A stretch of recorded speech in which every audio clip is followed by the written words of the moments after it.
For starters, congratulations on playing Shades and Luke Cage. I thought that was like such an amazing experience to be able to see your character transition, and then we start to see how much of a deceitful character he really is, and that reminded me a lot of Juice from Sons of Anarchy, and you do that so very well. And what was it like doing that, going from Juice and then going to Shades and Luke Cage? You know, up until recently, I always said that they're really polar opposite characters, like they're so different from each other.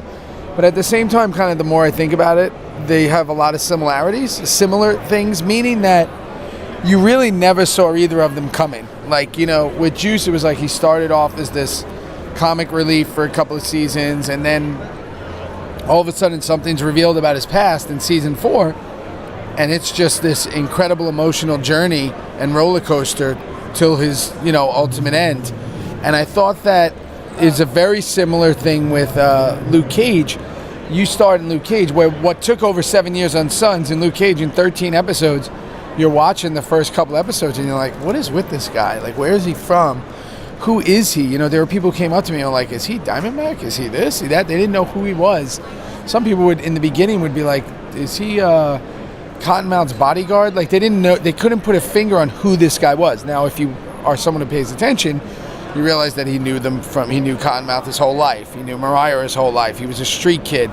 He was now working for Diamondback. He was there to make sure that there was this smooth transition and watch over things. And then ultimately you find out that he was playing this game the entire time. And I think that I think he's a master manipulator. And I think that I think why people are so interested in him and why this has been this incredible fan reaction to the character is he's so unpredictable. I think people still don't get a read on him, and that's why when season 2 comes, or whatever else, just more development of this character, you're going to start to learn more and more. And I think, you know, I think that's really interesting to fans, because I think as pivotal as he was in the whole thing, and he's this dude standing at the end, and he's the guy who looks like ultimately he won, you still don't really know anything about him. I love that. Yeah, absolutely. And what did you find most overwhelming about portraying Shades and also Juice? The most overwhelming thing is for someone like me, who's a self-admitted comic book geek, who's been reading them my whole life, who still is reading daily, you know, new comics. I remember when I was doing the scene in episode 3 where we're in Seagate, and I'm like beating up Luke Cage.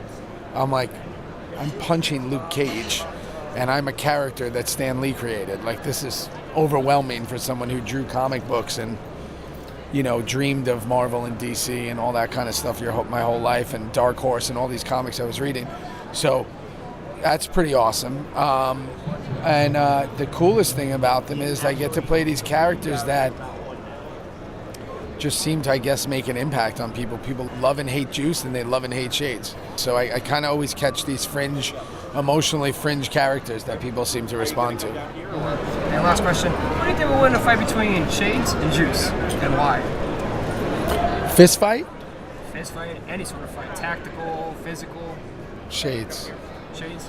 I think Shades is vicious. I think he shows that he knows how to fight really well. He is merciless. I think Juice has way too much of a conscience. Even though Juice has taken out more people than people realize, you know, if you really go back and look at it, I mean, he was taking people out like every episode, from like Miles to, you know, to the girl with the pillow, to, you know, to people in the hotel room, to, you know, anybody that got in his way. He always did it in a way of like self-defense or an order. I think Shades is more like calculating, where it's like, I think he'll take somebody out and not even think about it. So I think he's a little more cold-blooded. Absolutely. Yeah. I couldn't agree more. Yeah. Thank you so much for your time, man. Thank you. Appreciate it.